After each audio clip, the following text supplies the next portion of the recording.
상상력을 조금 더 좋은 곳에 쓰세요. 자신이 행복해지는 모습을 상상해 보면서 지금 먼저 할 수 있는 일부터 시작하세요. 안녕하세요. 가을 책방입니다. 오늘 읽어드릴 책은 사이토 이토리 작가님의 괜찮아, 분명 다 잘 될 거야 입니다.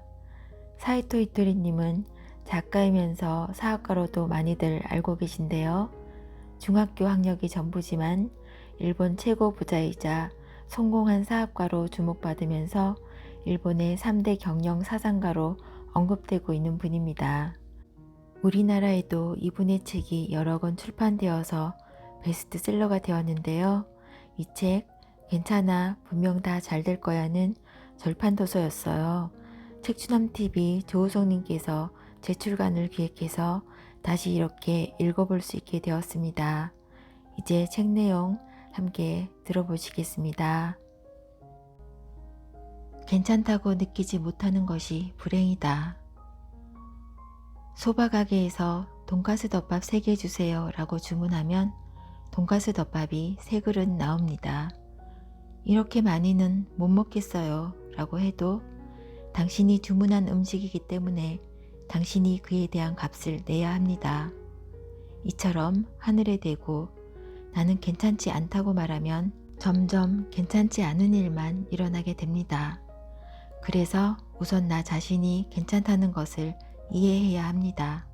그리고 주변 사람에게도 괜찮다는 말을 해줄 수 있는 자세를 갖는 것 역시 중요하지요. 우선 나 자신이 괜찮다는 점을 이해하는 것, 그리고 소중한 사람에게 당신은 괜찮아요 라고 전하는 것이 중요합니다. 보물은 쓰레기 속에 숨어 있다.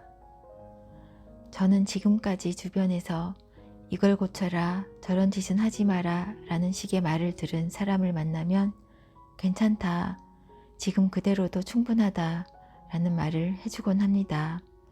여기서 중요한 점은 자신의 재능을 깨닫게 해주는 것과 활용하는 방법을 가르쳐 주는 것이지요. 칼은 손잡이를 쥐어서 쓰도록 만들어져 있습니다. 손잡이가 아닌 칼날을 쥐면 손을 베이고 말지요. 이와 마찬가지로 재능도 잘못 활용하면 남에게 해만 끼칩니다. 예를 들어 성급함이 사람에게 작용하면 다른 사람을 화나게 하거나 상처를 주기도 합니다. 하지만 성급한 사람은 일 처리가 빠르지요. 저도 성급한 성격인지라 주변에서는 제가 일하는 모습을 본 적이 없다고 할 정도로 굉장히 일을 빨리 처리해 버립니다. 게다가 아주 쉽게 질리는 성격이어서 자꾸만 여러 아이디어를 떠올리지요. 그러니까 근면한 것도 재능이고 나태한 것도 재능이라고 할 수 있답니다. 즉, 있는 그대로 충분하다는 뜻입니다. 누구나 산처럼 쌓인 보물을 가지고 있어요. 다들 그걸 알아차리지 못하고 그 활용법을 모르는 것 뿐입니다.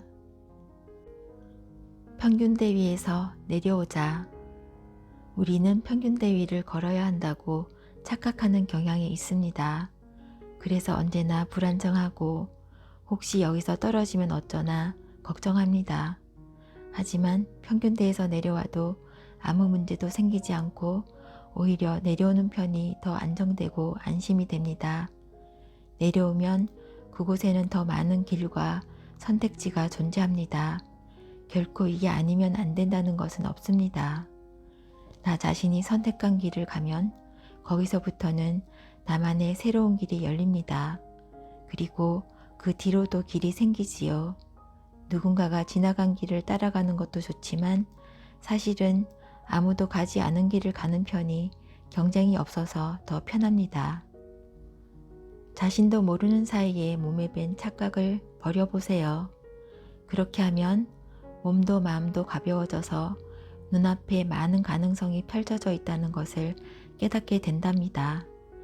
위험하고 아슬아슬하게 평균대 위를 걷지 말고 과감히 내려와 보세요. 시야가 확 넓어질 거예요. 실제로 일어나지도 않은 일까지 고민하면 몸만 상한다. 고민이나 걱정이 있을 땐 쉽게 괜찮다고 생각하기 어렵겠지요. 사람이 실제로 일어나지도 않은 일을 상상하고 고민하는 것 역시 이와 마찬가지입니다. 예를 들어서 당신 눈앞에 레몬 조각이 잔뜩 쌓여 있고 그걸 하나씩 먹는 상상을 해보세요. 어떤가요? 실제로 레몬을 먹지도 않았는데 입안에 침이 잔뜩 고이지요? 다시 말하면 생각은 반드시 몸에 영향을 끼칩니다. 실제로 일어나지도 않는 일을 가지고 불안해하면 몸에는 교감신경작용을 높이는 호르몬이 뇌 속에서 분비되어 혈관이 수축하게 됩니다. 그러면 자연히 신체의 혈액순환이 나빠집니다. 그래서 몸의 상태가 안 좋아지고 약한 곳에 독이 쌓이고 그것이 결국 병의 원인이 되곤 합니다.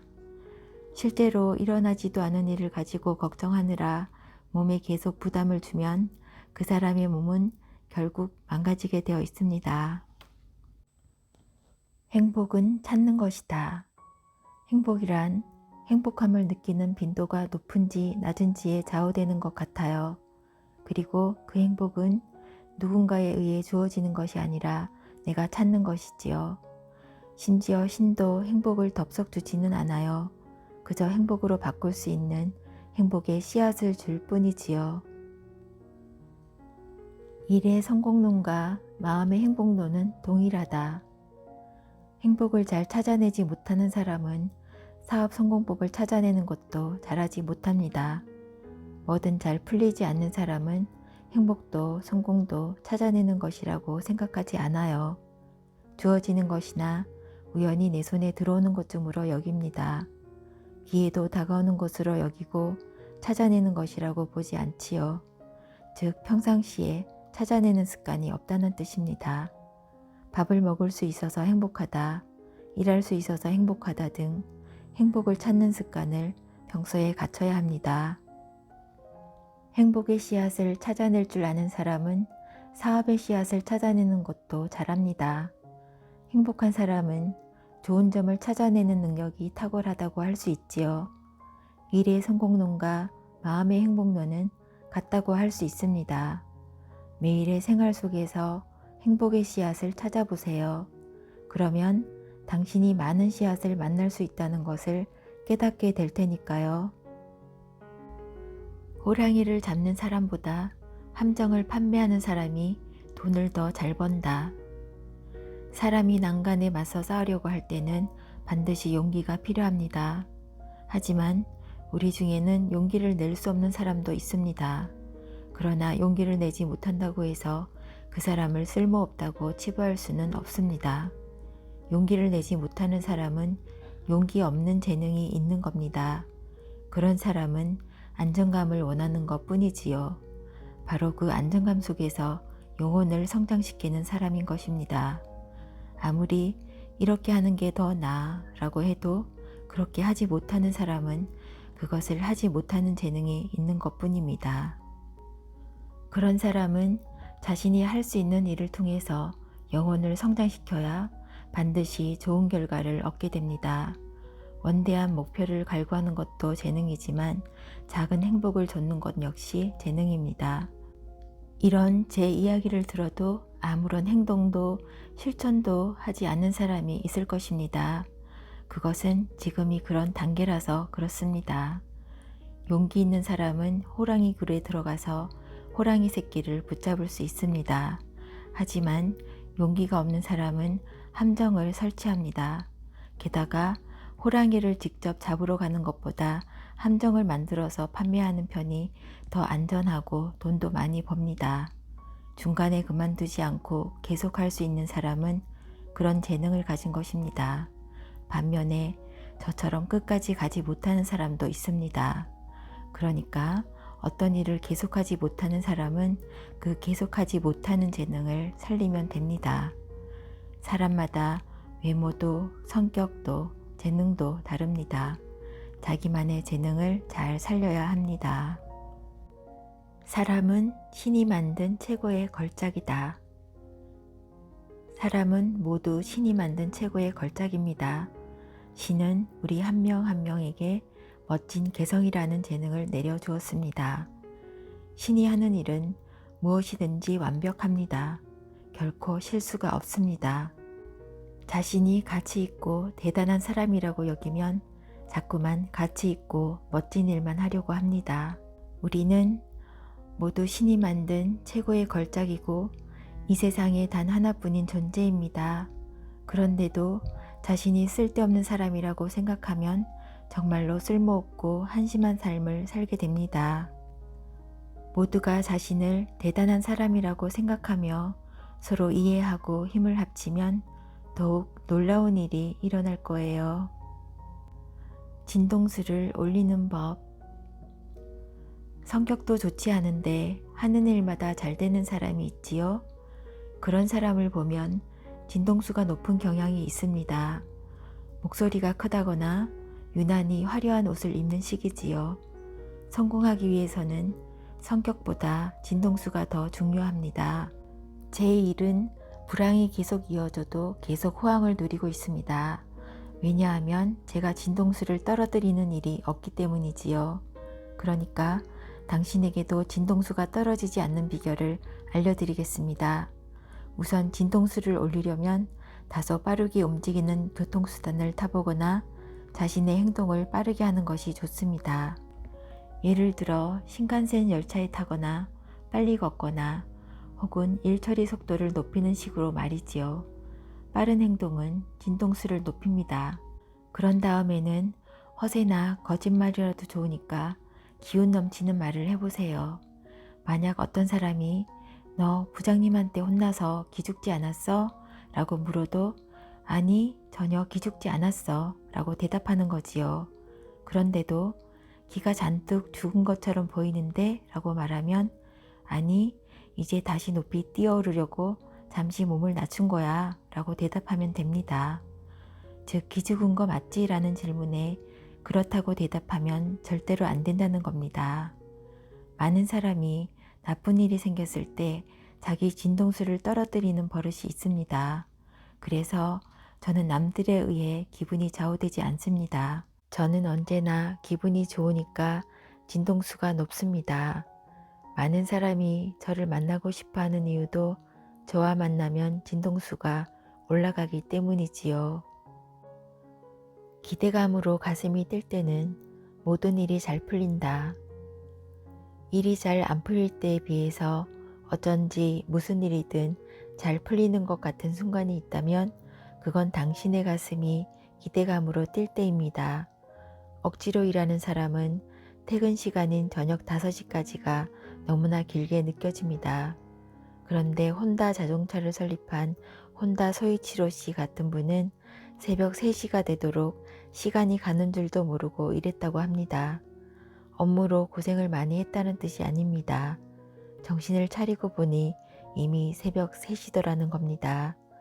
그는 밥도 먹지 않고 일했습니다. 밥이 없는 게 아니었습니다. 밥 먹는 걸 잊을 정도로 최선을 다해 일을 즐겼다는 것이지요. 기대감으로 가슴이 뛰는 겁니다.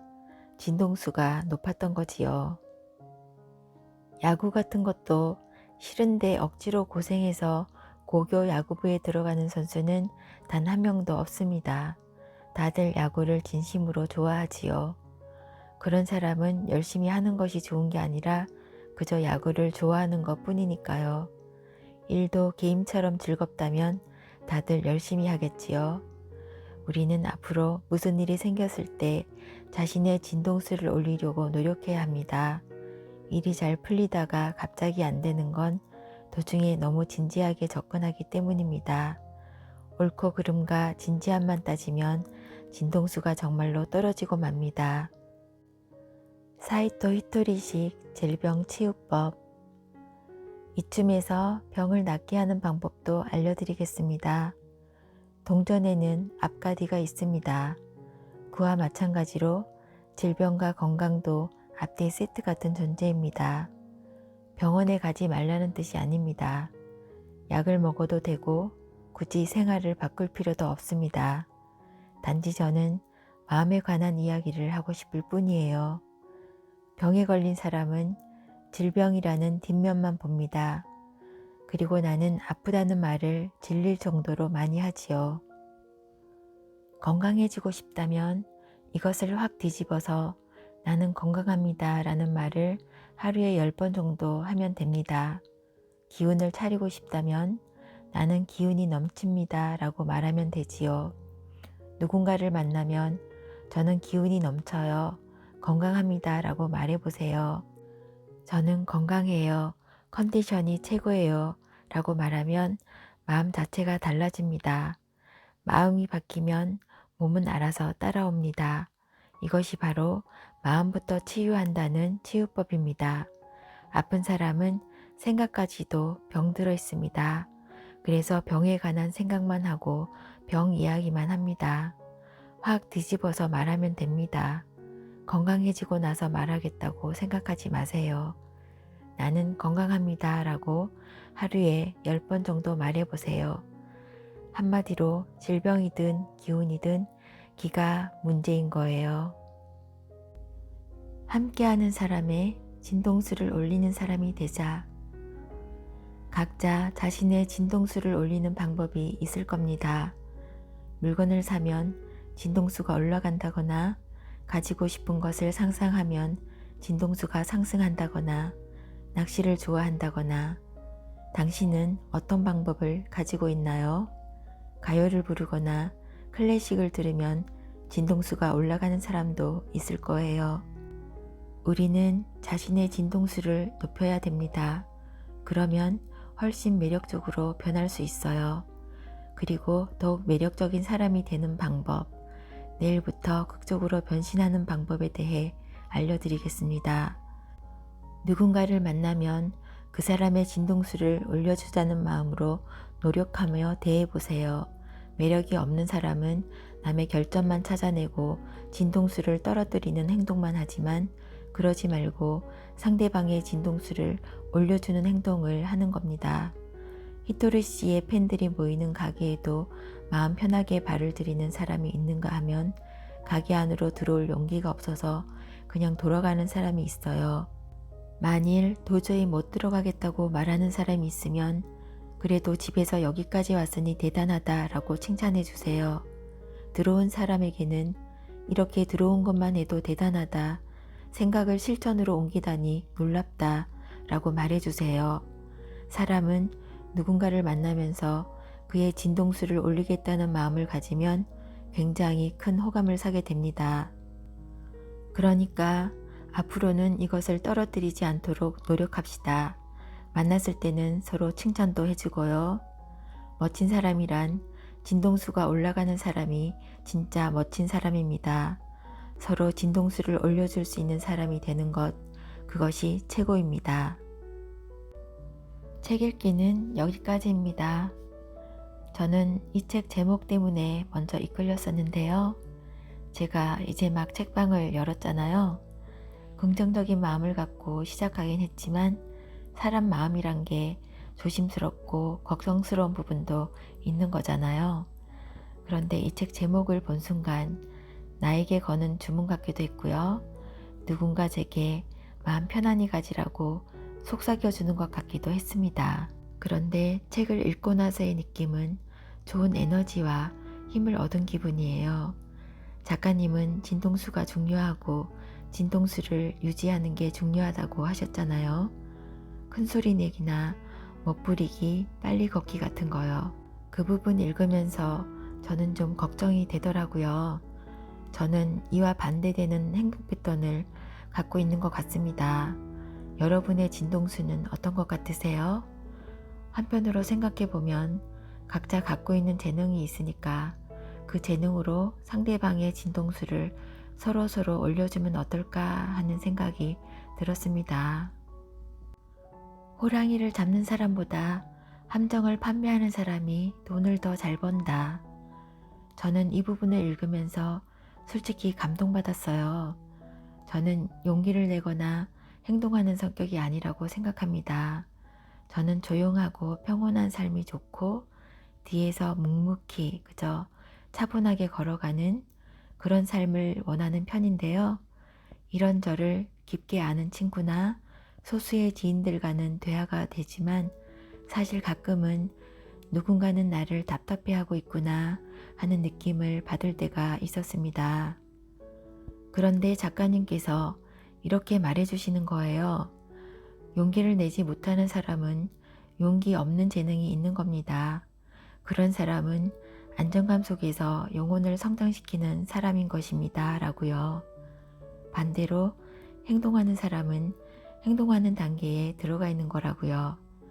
용기 있는 사람은 호랑이 굴에 들어가서 호랑이 새끼를 붙잡을 수 있지만 용기가 없는 사람은 함정을 만들어서 판매해서 돈을 버는 편이 더 안전하고 돈도 많이 번다고 합니다. 각자의 재능을 살리면 된다는 뜻이겠지요. 네, 여러분 오늘 책 내용 어떻게 들으셨나요? 책의 소제목과 내용들을 보면서 느낀 건데요. 사이토 이토리 이분은 행복할 수밖에 없구나 라고 느꼈습니다. 나에게 없는 건 필요 없는 것이다 라거나 상사한테 혼나면 100% 내 책임이다 라거나 어깨에 새똥이 떨어졌을 때도 운이 없다라고 생각하지 않는 이런 내용을 보면 그렇습니다. 이런 무한 긍정의 에너지가 사업으로까지 이어져서 성공하지 않았나 싶습니다. 날마다 나에게 일어나는 사건들이 내 영혼을 성장시키는 가르침일 수 있다면 좋겠다고, 그리고 좀 더 가볍고 홀가분하게 살아도 괜찮다고 말해주는 게 오늘 이 책이 우리에게 전해주고자 하는 내용이 아니었나 싶습니다. 여러분은 오늘 어떤 하루를 보내셨나요? 이번 주는 연일 매서운 한파 때문에 추운 날씨였죠. 저는 밖에서 일하시는 분들이 걱정되더라고요. 각자 소중한 사람들을 위해서 기도하는 하루, 그리고 감사로 시작하고 끝맺음하는 하루가 되길 바랍니다. 모두들 평안한 시간 보내세요.